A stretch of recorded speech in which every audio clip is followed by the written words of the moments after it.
اعوذ باللہ من الشیطان الرجیم بسم اللہ الرحمن الرحیم وبہ نستعین۔ الحمدللہ ہماری گفتگو معاملے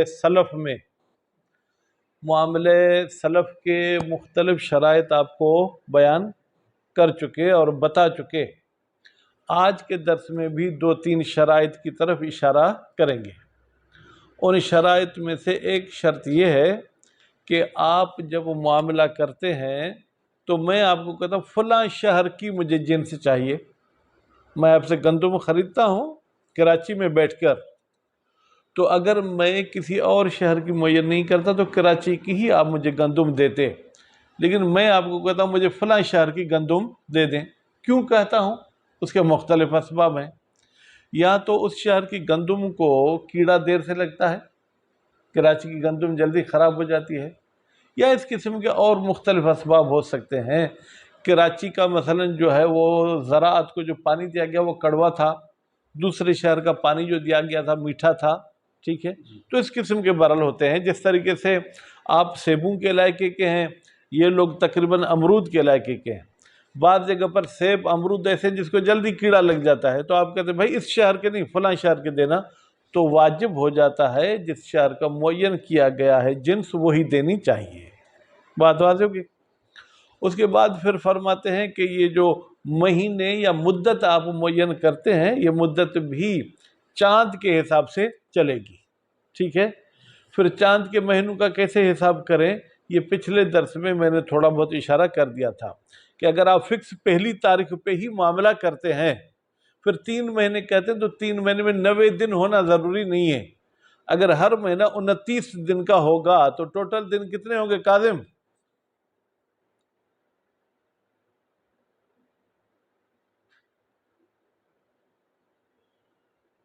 بھائی؟ ہاں، واہ واہ، بڑا مدرسہ خوش نصیب ہے کہ 29 3 ملاؤ 97، ہاں 87 بھائی، تو 87 دن ہو جائیں گے۔ اور اگر ہر چاند 30 دن کا ہے تو 90 دن ہو جائیں گے، ٹھیک ہے؟ تو اس میں پھر ہمیں دنوں کی گنتی نہیں کرنی، مہینوں کا حساب کرنا ہے۔ لیکن اگر بیچ مہینے میں آپ نے معاملہ کیا ہے تو اس میں ذرا پریشانی ہوتی ہے۔ فرض کریں 15 ربیع الثانی کو آپ نے یہ معاملہ کیا ہے، اس میں 3-4 اقوال ہیں۔ بعض کہتے ہیں 15 ربیع الثانی سے 15 جمادی الاول 1 مہینہ، پھر 15 جمادی الثانی 2 مہینے، پھر 15 رجب 3 مہینے۔ بعض کہتے ہیں پہلے مہینے کو تو ٹوٹا ہوا چھوڑ دو، باقی بعد والے کو مکمل حساب کرو، یعنی 29 دن کا ہے تو 29 دن کا حساب کرو، 30 دن کا ہے تو 30 دن کا حساب کرو، باقی جو پہلا مہینہ ٹوٹا ہوا تو اس کو 30 دن کا ہی حساب کرنا ہے۔ خیر، یہ بھی دنوں کا حساب ہو گیا۔ اس کے بعد پھر فرماتے ہیں کہ یہ جنس جو آپ نے مجھ سے خریدی ہے، یہ ثقلین شاہ کس شہر میں مجھے ادا کرنی ہے؟ فرماتے ہیں یا تو آپ نے مطلق عقد کیا تھا کہ مجھے 5 من چاول چاہیے، تو اگر آپ جس جگہ پر عقد کر رہے ہیں وہیں پر آپ کی رہائش ہے تو وہیں پر آپ کو پہنچانا ہے بغیر قید کے۔ لیکن اگر ہم معاملہ حیدرآباد کراچی میں کرتے ہیں، میں کہتا ہوں کہ مجھے آپ لاہور میں گندم پہنچائیں گے تو آپ پر واجب ہے کہ لاہور میں پہنچائیں، ٹھیک ہے؟ اور اس کے خرچہ کس پر ہوگا؟ کیونکہ کبھی کبھی دور لے جانے کے لیے کوئی گاڑی کرنی پڑتی ہے، کوئی ٹرک کرنی پڑتی ہے، تو خرچہ بیچنے والے کو کرنا پڑے گا، کیونکہ اس کی ذمہ داری ہے کہ وہ جنس جو ہے کیا ہے وہ مشتری تک پہنچائے۔ تو میرے خیال میں یہ اتنی شرائط ہو گئے، ابھی ہم عبارت پڑھتے ہیں۔ تو عبارت پہ کاظم صاحب توجہ کریں، 87 کو 97 نہیں کرنا ہے۔ وَلَوْ أَيَّنَ غَلَّةَ بَلَدٍ، بیٹا اینا بھی پڑھ سکتے ہیں، اینا بھی پڑھ سکتے ہیں۔ اینا پڑھیں گے تو غلط تو ہوگا۔ بھائی رشید کو بتائیں کہاں سے، ساجد ان کو بتائیں کہاں سے۔ خوب، اینا پڑھیں گے تو بھائی غلہ اس کا مفعول ہوگا، منصوب ہوگا۔ اینا پڑھیں گے تو غلہ اس کا نائب فاعل ہوگا اور کیا ہوگا، مرفوع ہوگا۔ اگر معین کیا گیا ہے کسی شہر کا اناج تو لم یکف وجودہ فی غیرہ، تو کافی نہیں ہے کہ وہ اناج پایا جائے اس کے غیر میں۔ وَإِنْ أُعْتِيدَ نقلہ الیہ، اگرچہ یہ عادت ہے کہ بھائی وہ دوسرے شہر والا اناج آپ کے شہر میں لے آتے ہیں، پھر بھی آپ کے عقد کے لیے کافی نہیں ہے۔ وَإِنْ أُعْتِيَ نَقْلُهُ، بیٹا دیکھیں نقلہ کی ضمیر کہاں جائے گی، الیہ کی ضمیر کہاں جائے گی، غیر ہی کی ضمیر کہاں جائے گی؟ غیر ہی اور الیہ کی ضمیر جائے گی بیٹا اس بلد کی طرف، ٹھیک ہے، اور جو ہے کیا ہے نقلہ کی ضمیر جا گئی اناج یا مبیع کی طرف آپ پلٹا دیں۔ وَلَوْ انعکس، ابھی یہ تھا کہ جس شہر میں آپ تھے اسی کا آپ کو اناج چاہیے تھا۔ وَلَوْ انعکس، اگر معاملہ الٹا ہو جائے، الٹا ہو جائے کا مطلب کیا ہے؟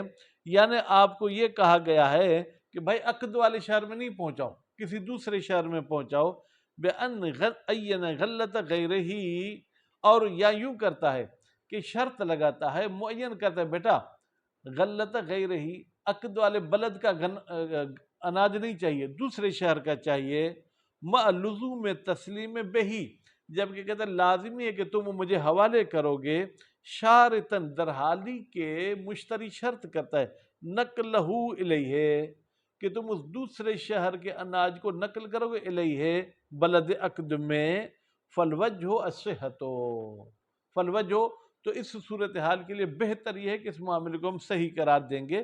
وَإِنْ كَانَ يَبْطُلُ مَعَ الْإِطْلَاقِ، اگرچہ اطلاق کی صورت میں بیٹا یہ شرط باطل ہو جاتی۔ اگر آپ نے مطلقاً کراچی میں گندم خریدی، اب آپ اس کو کہتے ہیں مجھے لاہور پہنچا کے دو، تو یہ آپ کی شرط ٹھیک نہیں ہے، لیکن اگر عقد میں ہی آپ نے یہ شرط کی ہے تو اس پر عمل کرنا ہوگا۔ والفرق، کہتے ہیں بھائی کیا فرق ہے کہ آپ کہتے ہیں کہ ایک صورت میں یہ شرط کرنا صحیح ہے، اگر عقد میں یہ نہیں کہا گیا تو یہ صحیح نہیں۔ فرماتے ان بلد تسلیم، کاظم صاحب بتحقیق وہ شہر جہاں پر آپ حوالے کریں گے، ہین اذن جب آپ نے شرط لگائی تھی، بے منزلت شرط آخر، یہ گویا کہ دوسری شرط تھی۔ پہلی شرط یہ تھی کہ فلاں شہر کا اناج چاہیے، یہ ایک شرط، پھر دوسری شرط یہ تھی کہ مجھے فلاں شہر میں پہنچا کے دینی ہے، تو یہ دوسری شرط ہے۔ والمعتبر ہو بلد المسلم فیہ، جبکہ معتبر یہ ہے کہ بیٹا کہ آپ کو اسی شہر میں وہ اناج ملے، المسلم فیہ، مسلم فیہ بے معنی مبی، جس میں وہ مبی موجود، معتبر یہ ہے، لیکن آپ کی شرط کی وجہ سے آپ شہر کی تبدیلی کر سکتے ہیں۔ والمشہور یحمل اطلاقها علی الحلالیت، بیٹا اطلاقها حلالیت، اطلاقها کی ضمیر جائے گی شہور کی طرف، کہتے ہیں مشہور، مشہور ہے شہور ہے، احسن تم، اب میرے کتاب میں دیکھیں میم لگا دی تو آپ بھی پریشان ہو گئے، میں بھی پریشان ہو گیا، شہور ہے لیکن میرے اس نسخے میں مشہور لکھیں، وہ شہور ہو بیٹا، شہور شہر کی جمع ہے، شہر بے معنی مہینہ، شہور مہینے، کہتے ہیں اگر آپ کہتے ہیں 3 مہینے کے بعد گندم دینا تو یہ مہینوں کو کس پہ حمل کریں، جنوری فروری مارچ؟ کہتے ہیں نہیں، علی الہلالیت، چاند والے مہینوں پہ حمل کریں گے، مع امکان ہی، البتہ شرط ہے کہ اس وقت وہ جو ہے کیا یہ حمل کرنا ممکن بھی ہو۔ کیا مطلب کیسے حمل کرنا ممکن ہو؟ فرماتے ہیں کہ مثلا جو ہے کیا آپ نے اول مہینے میں معاملہ کیا ہے تو اب اس میں پورے مہینے پہ آپ حمل کر سکتے ہیں، لیکن اگر بیچ میں کریں گے پھر تھوڑا بہت حساب کرنے میں ہمیں کیا ہوگی، دقت ہوگی۔ تو کما یہ مثال دے رہے ہیں امکان کی، کیسے ممکن ہوگا؟ اذا وقع العقد فی اول شہر، آپ نے جو بیٹا معاملہ کیا ہے وہ پہلی ربیع الثانی کو کیا تھا، ولو وقع العقد، وقع کا فاعل بیٹا تاج محمد عقد ہے، اگر عقد واقع ہو فی اثناء شہر، اثناء ہی کی ضمیر جائے گی شہر کی طرف، مہینے کے بیچ میں، ففی ادہی، تو کیا اس مہینے کو ہم گنتی کریں گے ہلالین چاند والا، ٹھیک ہے، یا عیسوی؟ کہتے ہیں بے جبر ہی مقدار ما مضی، ہم جبران کریں گے اس مہینے کا، ما مضی جتنے دن گزر گیا ہے، کیسے جبران کریں گے؟ پیچھے والے مہینے کے دن لے کے ہم اس کو دے دیں گے، ٹھیک ہے، او اکمال ہی 30 یومن، یا ہم اس مہینے کو جس کے بیچ میں ہم نے عقد کیا اس کو 30 دن کا حساب کریں، او انکسار الجمی، یا ٹوٹل مہینوں کو ہم توڑتے جائیں، بھائی ربیع الثانی کی 15 تاریخ کو عقد ہوا ہے ثقلین شاہ، تو اب جمادی الاول 15 پر ایک مہینہ ہو گیا، یعنی جمادی الاول کو بھی ہم نے توڑا، پھر جمادی الثانی کو توڑ کر اس کی 15 تاریخ تک 2 مہینے، پھر رجب کی 15 تاریخ تک 3 مہینے، وَأَدِّهَا 30، ہو او انکسار الجمی لو کان معہو غیرہ، یا ٹوٹل مہینوں کو توڑیں گے، لو کان معہو کی ضمیر جگہ شہر العقد، ٹھیک ہے، یا یوں کہیں کہ جس مہینے میں عقد ہوا تھا اگر اس کے ساتھ کوئی دوسرا مہینہ بھی، اگر میں کہتا ہوں ربیع الثانی کی 25 تاریخ کو دینا، عقد کب کر رہا ہوں؟ ربیع الثانی کی 15 کو، اب اس میں تو کوئی اور مہینہ ہے ہی نہیں، ٹھیک ہے، لیکن اگر کوئی دوسرا مہینہ ہو تو ٹھیک ہے، یا یوں کریں وہ الضحیٰ، ہا کی ضمیر جائے گی شہور کی طرف، ان تمام مہینوں کی گنتی کریں 30 یومن، 30 دن 30 دن، او جوہن، اس میں بیٹا چند وجہ، اوسطھا الوسط، ان چند وجوہ میں سے بیٹا بیچ والی بہتر ہے۔ توجہ، پہلا یہ کہا تھا کہ ہم جبران کریں گے پہلے کا معامدہ میں، دوسرا کہا تھا کہ ہم پہلے کو 30 دن حساب کریں گے، ٹھیک ہے، اور چوتھا قول یہ تھا ٹوٹل کو توڑتے توڑتے جائیں گے، ٹھیک ہے، اور پانچواں قول یہ تھا کہ ہم ہر مہینے کو 30 کا حساب کریں گے۔ تو کہتے ہیں وسط والا قول بہتر ہے۔ وسط والا قول کیا ہے بیٹا؟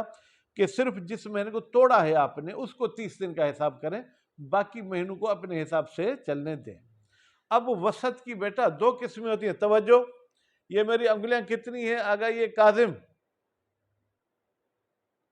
4، اب اس میں یہ دوسرے نمبر والی بھی وسط ہے، یہ بھی وسط ہے، اس میں وسط حقیقی نہیں ہوگا، لیکن اگر 5 انگلیاں کریں تو اس میں وسط حقیقی ہے، 2 اس طرف چلی گئیں، 2 اس طرف چلی گئیں، بیچ میں ایک بچی، تو یہاں وسط سے مراد وسط حقیقی نہیں ہے بلکہ پہلے اور آخری کے بیچ والے جتنے سب کے سب وسط مراد ہے، ٹھیک ہے، لیکن یہاں پر یہ ہے کہ ٹوٹے ہوئے مہینے کو 30 دن کا حساب کریں گے۔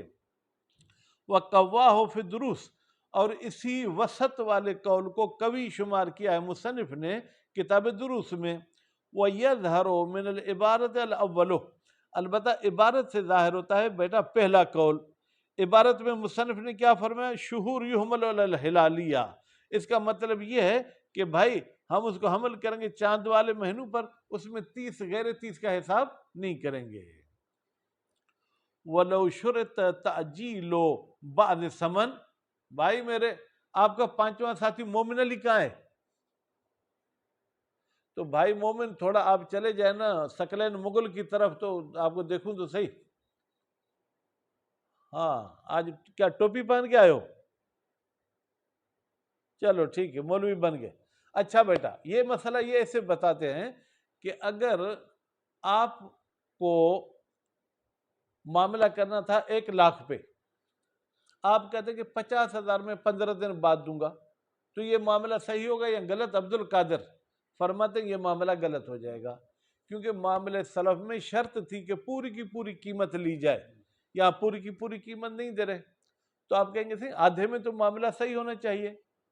بھائی آدھے میں کیسے صحیح ہوگا؟ توجہ، میں جو 50,000 ابھی دے رہا ہوں تو اس میں مجھے جنس زیادہ ملنی چاہیے، کیونکہ کیش پہ مال تھوڑا سستا ہوتا ہے، ادھار پہ مال تھوڑا مہنگا ہوتا ہے، تو نتیجے میں یہاں پر مبیع کی مقدار ہم جو ہے کیا ہے معلوم نہیں کر سکیں گے کہ مجھے اس 50,000 میں کتنی ملے گا ساجد، اور وہ 50,000 جو بعد والا ہے اس میں کتنی ملے گی، تو مقدار مجہول ہو گئی، اور دوسری شرط تھی کہ پوری ثمن قبض کی جائے، وہ قبض نہیں ہوئی، لہذا اس صورت میں کہ کچھ پیسے دیں اور کچھ ادھار کریں معاملہ باطل ہو جائے گا۔ وَلَوْ شُرِطَ، کہہ دیں بھائی مجہول تاکہ فائل ڈھونڈنے کی تلاشی کرنی نہ پڑے۔ وَلَوْ شُرِطَ، اگر شرط کی جائے، تَعْجِيلُ بَعْضِ ثَمَن، کہ کچھ ثمن ادھار پہ ہوگی، بیٹا عین اگر ہو تو تعجیل کا مطلب ابھی ابھی، حمزہ ہو تو یعنی ادھار پہ ہوگی، بطل فی الجمیع، بطل کا فاعل کون ہے بیٹا؟ عقد، ٹھیک ہے، یہ عقد سلف باطل ہو جائے گا، فی الجمیع، جو پیسے آپ نے ابھی کچھ دیے ہیں اس میں بھی باطل، اور جو ادھار والے ہیں اس میں بھی باطل۔ اما فی المؤجل، ادھار والے میں باطل کیوں ہوگا تاج محمد؟ فظاہر، یہ تو بالکل واضح ہے کہ بھائی جنس بھی بعد میں ملے گی، قیمت کا حصہ بھی بعد میں، تو آپ بیع دین بدین کر رہے ہیں، قرض کو قرض کے بدلے میں بیچ رہے ہیں۔ لاشتراط قبض ثمن قبل تفرق، شرط ہے کہ ثمن قبض کی جائے جدا ہونے سے پہلے۔ المنافی لہ، یہ شرط منافات رکھتی ہے لہو تعجیل کے، یعنی ادھار کے ساتھ یہ منافات رکھتی ہے۔ وَلَا تقدیر عدم منافات ہی، اگر ہم فرض کریں بیٹا کہ یہ جو اور تعجیل ہے یہ شر کے ساتھ منافات نہیں رکھتی، کیونکہ اس نے کہا 5 منٹ میں لا کر دیتا ہوں، فرض کریں اگر ایسے کہا ہے لقصر الاجل، اس لیے کہ مدت بالکل کم ہے، تو بھی یمتنع من وجہ آخر، ایک اور وجہ سے یہ عقد باطل ہو جائے گا۔ کیوں؟ لأنہ بیع الکالی بالکالی، یہ انشاءاللہ آپ آگے چل کے پڑھیں گے کہ سمن اور مسمن کے حوالے سے بیع کی 4 قسمیں ہیں، ان میں سے ایک بیع الکالی بالکالی، کالی وہی قرض کی معنی میں، یعنی قرض کے بدلے میں قرض بیچنا، ولو 5 منٹ کا قرض ہو۔ فقد فسرہ اہل اللغت، بتحقیق اس بیع الکالی کی وضاحت کی ہے اہل لغت نے، بینو بیع مضمون، بھائی یہ بیچنا ہے ایک ایسی چیز کا جس کی ضمانت آپ کے پاس ہوگی، مؤجل، اور وہ مدت دار ہوگا، بے مثل ہی، اس کو بیچیں ایک ایسی سمن کے ساتھ، وہ سمن بھی ابھی ہاتھ میں نہیں دے رہے بلکہ وہ بھی مؤجل ہے۔ وَأَمَّا الْبُطْلَانُ فِي الْحَالِ، اچھا یہ جو بیٹا ہم نے پیسے دیے ثقلین شاہ آدھے میں تو معاملہ صحیح ہونا چاہیے، کہتے اس میں بھی باطل ہے۔ اللہ تقدیر بطلان المؤجل، اگر ہم فرض کریں کہ وہ مؤجل والی بیع باطل ہے، فلجہالت قسط ہی من الثمن، اس لیے کہ ہمارے پاس جہالت ہے کس کی؟ قسط ہی، بیٹا کہ اس مبیع کی کتنی مقدار ہے معجل، یہ جو میں نے ابھی 50,000 دیا ہے، کیونکہ ادھار والے میں مال جو ہے کیا ہے کچھ مہنگا ملتا ہے، کیش والے میں مال سستا ملتا ہے۔ ابھی چینی آپ جا کے خریدیں، پیسے دیں گے، فرض کریں 100 روپے ہے، کہیں گے 1 مہینے کے بعد پیسے دوں گا تو 102 روپے ہو گئے، تو معلوم ہوا کہ ہاتھ میں جنس کا ریٹ کچھ اور ہوتا ہے اور ادھار پہ جنس کا ریٹ کچھ اور ہوتا ہے۔ فلجہالت قسط المبیع، قسط ہی کی ضمیر بیٹا مبیع کی طرف جائے گی، خوب، من الثمن، کہ اس سمن کے بدلے میں کتنی ہمیں جو ہے کہ وہ مبیع ملی، وَإِنْ جُعِلَ كُلًّا مِّنْهُمَا قَدْرًا مَعْلُومًا كَتَعْجِيلِ 50 من 100، اگرچہ بیٹا آپ یوں کہتے ہیں کہ سمن میں 100 میں سے 50 آپ کو دوں گا، چلیں سمن تو معلوم ہو گئی، لیکن اس 50 کے بدلے میں مجھے چینی کتنی مل رہی وہ میرے لیے مجہول ہے۔ لأن المؤجل، اس لیے کہ جو آپ پیسے ابھی کیش میں دیتے ہیں، یقابل من المبیع قسطاً اکثر، تو اس میں مبیع کچھ زیادہ ملتی ہے، مما اس سمن سے، یقابلہ المؤجل، یا اس مبیع سے جس کے مقابلے میں قیمت بھی ادھار پر ہے، لتقسیط ثمن علی الاجل ایضاً، اس لیے کہ بیٹا ادھار پر جو آپ چیز خریدتے ہیں تو وہ قیمت اس چیز کی بھی لگتی ہے اور کچھ مدت کی بھی قیمت لگتی ہے۔ آپ پٹھانوں سے جو چیز خریدتے ہیں 50,000 والی، سال میں کتنے میں بیچے گا؟ 70,000 میں، تو گویا کہ وہ موٹر سائیکل کا 50,000 لے رہا ہے اور 20,000 اس مدت کے لے رہا ہے، تو اس میں آدھی قیمت آپ دے رہے ہیں آدھی نہیں دے رہے ہیں، لیکن مبیع آپ کو کس کی ملے گی پتہ نہیں ہے۔ لتقسیط ثمن علی الاجل ایضاً، ایضاً کا مطلب کیا ہے؟ یعنی ثمن جیسے بیٹا مبیع پر بھی جاتی ہے تو مدت پر بھی جاتی ہے، وَنِسْبَةُ عِنْدَ الْعَقْدِ غیر معلوم، اور عقد کے وقت ہمیں نسبت کا پتہ نہیں ہے کہ یہ جو میں نے پیسے دیے اس کے بدلے میں مجھے کتنی چینی ملی۔ وَرُبَّمَا قِيلَ بِالصِّحَةِ، اور ایک قول کے مطابق بھائی کہتے ہیں کہ یہ معاملہ صحیح ہے کہ آدھے پیسے آپ نے دیے اور آدھے بعد، عبد القادر توجہ آپ کی کہیں اور ہے بھائی، پھر کل آپ مجھے نہیں بتائیں گے۔ لِلْعِلْمِ بِجُمْلَةِ ثمن، کہتے ہیں بھائی ہمیں یہ تو پتہ ہے کہ ٹوٹل قیمت کتنی ہے، وہ تقسیط غیر مانع، پھر اس کو بانٹنا کہ اس قیمت میں مجھے کتنا ملے گا، ادھار والی میں کتنا، یہ ضروری نہیں ہے کہ ہمیں معلوم ہونا چاہیے۔ کما، بھائی کوئی مثال دیں؟ لا یمنع لو باع مالہ و مال غیرہ ثقلین شاہ، میں نے یہ انگوٹھی اپنی اور آپ کی انگوٹھی ملا کر، ٹھیک ہے، 2 انگوٹھیاں بیچی، ایک میری ایک آپ کی، 1,000 میں مجھ سے خرید کیا آگا ذوالفقار نے، اب آپ کہتے ہیں کہ میں اجازت نہیں دیتا ہوں کہ میری انگوٹھی بیچی جائے، تو نتیجے میں آپ کی انگوٹھی میں معاملہ باطل، میری انگوٹھی میں معاملہ صحیح، لیکن ابھی قیمت کا تو ہمیں پتہ نہیں کہ میری انگوٹھی کی کتنی قیمت ہے، اس انگوٹھی کی کتنی قیمت، پھر بھی کہتے ہیں معاملہ صحیح ہے۔ زیادہ سے زیادہ ہم انگوٹھی ساز کے پاس جائیں گے کہ بھائی اس انگوٹھی کی قیمت کتنی ہے اور اس کی کتنی ہے، تو ہم معلوم کر لیں گے۔ اسی طریقے سے ادھار پہ کتنا جو ہے کیا ہے کم دینا چاہیے وہ بھی معلوم ہو جائے گا، لہذا یہ معاملہ صحیح ہونا چاہیے۔ کما لو باع مالہ و مال غیرہ، اس نے اپنا مال بھی بیچا اور اپنے غیر کا بھی مال بیچا، فلم یجزل مالکو، بیٹا اجاز یجیزو سے، ٹھیک ہے، کیا پڑھیں گے؟ یجز، ٹھیک ہے، تو اس نے اجازت نہیں دی ہے، ٹھیک۔ بل لو باع الحر والعبد، بلکہ اگر آپ ایک عبد کو بیچتے ہیں اور ایک آزاد انسان کو بیچتے ہیں، جبکہ آزاد انسان نہیں بکتا، دونوں کو آپ نے 5 لاکھ میں بیچ دیا، اب آزاد میں معاملہ باطل ہے، عبد میں معاملہ صحیح ہے، اگرچہ قیمت آپ کے لیے مجہول ہے کہ عبد کی کتنی قیمت ہے اور آزاد کے بدلے میں اس نے مجھ سے کتنے پیسے لیے تھے، بثمن واحد، دونوں کی الگ قیمت بھی نہیں کی تھی، ایک ہی قیمت میں آپ نے بیچا تھا، مَا کون بیع الحر باطلا، جبکہ حر کی بیع باطل ہے، کب سے؟ من حین العقد، عقد کے وقت سے ہی، کل مؤجل ہونا، جیسے یہاں پر ادھار والے حصے میں بیع باطل ہے، جو پیسے دیے ہیں ہم نے اس میں بیع صحیح ہوگی۔ ہو ولو شرط، اب یہاں گویا مصنف خاموش ہو گئے، مصنف نے کس نظریے کو انتخاب کیا کہ یہ معاملہ صحیح ہے یا باطل، دونوں قول نقل کر دیے، خود خاموش ہے۔ ولو شرط موضع تسلیم، اگر شرط کرتا ہے مشتری کہ مجھے جنس فلاں شہر میں فلاں جگہ فلاں محلے میں چاہیے، لازم، تو بیٹا اس کی شرط پر عمل کرنا کیا ہو جائے گا؟ لازم ہو جائے گا۔ کیوں بھائی؟ لوجوب الوفا، اس لیے کہ قرآن نے کہا ہے اوفو بالعقود، اپنے عقود کی وفا کرو، اوفو فعل امر ہے، والامر ظاہر فی الوجوب، وفا کرنی پڑے گی، لوجوب الوفا بشرط سائغ، اور یہ شرط بھی جائز ہے، سائغ بے معنی جائز، کوئی حرام شرط بھی نہیں ہے۔ وَإِلَّا يُشْتَرَطْ، لیکن اگر موضع تسلیم کی شرط نہ کی جائے، میں نے آپ سے 5 من گندم رجب لیے لیکن یہ نہیں کہا کہاں پہنچانا ہے، اب کیا ہوگا؟ خوب فرماتے ہیں کہ اقتضى الاطلاق، اطلاق عقد تقاضا کرتا ہے، میں نے مطلقاً آپ سے 5 من گندم خرید کی ہے، فی موضع العقد، کہ بھائی جہاں پر عقد کیا تھا وہاں پر آپ کو وہ جنس پہنچانی ہے، چاہے ہم معین کریں چاہے معین نہ کریں۔ کَالنَّظَائِرِ ہی من المبیع الموجل، کَالنَّظَائِرِ ہی کی ضمیر جگہ بیع سلف، جیسے بیع سلف کی طرح، اور آپ ادھار والے معاملے کرتے ہیں تو جہاں معاملہ کیا تھا ادھار والی چیز وہیں پر پہنچانی ہوتی ہے۔ ھذا عہد الاقوال فی المسألۃ، بیٹا یہ کہاں پر مجھے سامان پہنچانا ہے، ایک مسئلہ تھا کہ اطلاق کی صورت میں آپ کو عقد والی جگہ پر پہنچانا ہے۔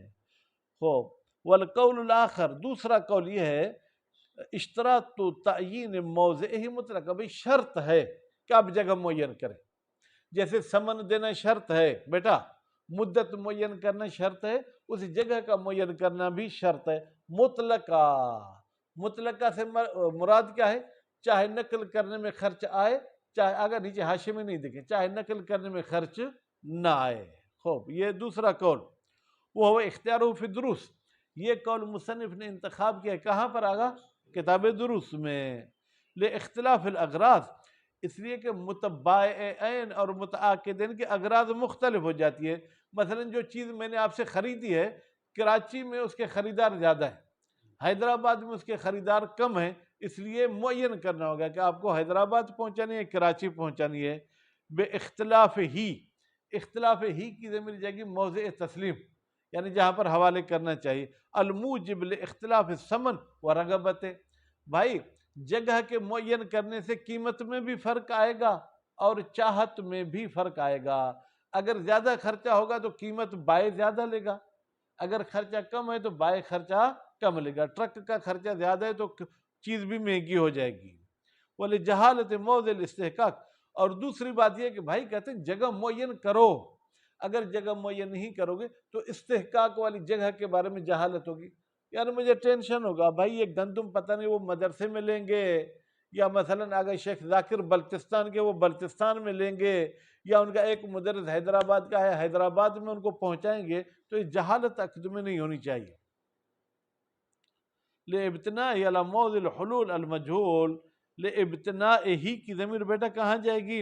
اس لیے کہ یہ استحقاق متوقف ہے علی موضع الحلول، کہ بھائی جب وقت آئے گا تو وہاں مجھے پہنچانی ہے، المجہول، اور وہ موضع حلول بھی گویا کہ میرے لیے مجہول ہو جائے گا۔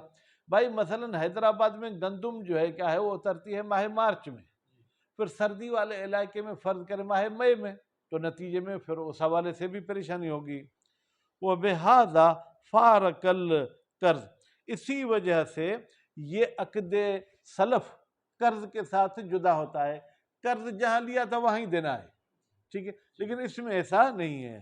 المحمول علی موضعہ، قرض کو حمل کیا جائے گا کہاں پر؟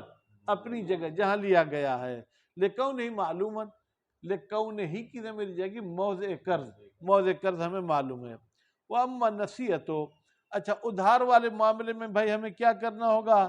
فرماتے ہیں کہ فخرج بالاجماع علی عدم اشتراط تعیین محلی، نسیہ میں کہتے ہیں کہ جگہ کو معین کرنا ضروری نہیں، صرف نسیہ، یعنی میں نے آپ سے چینی خرید کی، میں نے آپ کو یہ کہا اس کے پیسے میں 6 مہینے بعد دوں گا، تو اس کے لیے جگہ کا معین کرنا ضروری نہیں ہے۔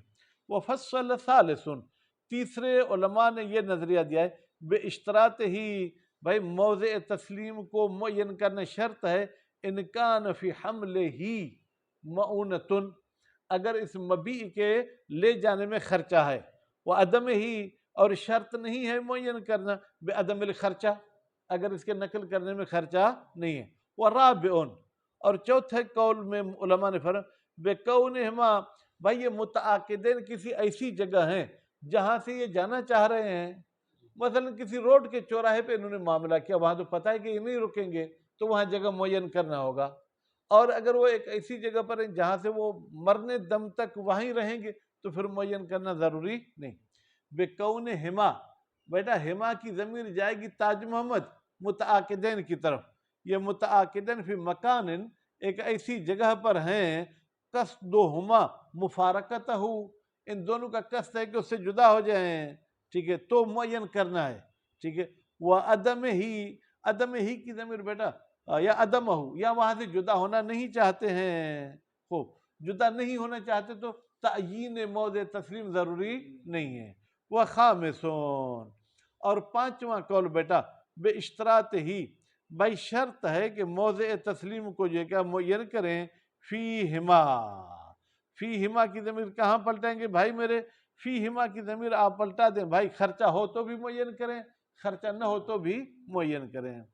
وہ وجہ ثلاثت، کہتے ہیں کہ بھائی میرے یہ جو 3 قول ہیں، خرچ کی صورت میں معین کرنا ہے، خرچ نہ ہونے کی صورت میں معین نہیں کرنا، جدا ہونے والی صورت میں معین کرنا ہے، جدا نہیں ہونے والی صورت میں معین نہیں کرنا۔ کہتے ہیں حقیقت میں یہ پہلا قول جس نے کہا مطلقاً معین کرنا ضروری نہیں، اور دوسرا قول جس نے کہا مطلقاً معین کرنا ہے، ان کو مکس کیا ہے ہم نے، ٹھیک ہے، ان کو ملا کے ہم نے الگ سے قول بیان کیے ہیں۔ ووجہ ثلاثت مرکب من الاولین ولا ریب ان تعین مطلقا اولا، فرماتے ہیں کوئی شک نہیں ہے کہ بھائی معین کرنا ہر حال میں جو ہے کیا ہے وہ بہتر ہے کہ آپ جو ہے کیا ہے وہ جگہ معین کر دیں۔ وصلی اللہ علی محمد و آل محمد۔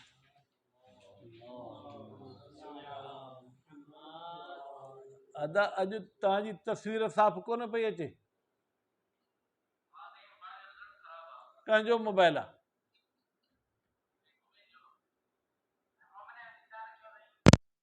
سائیں وڈا مانو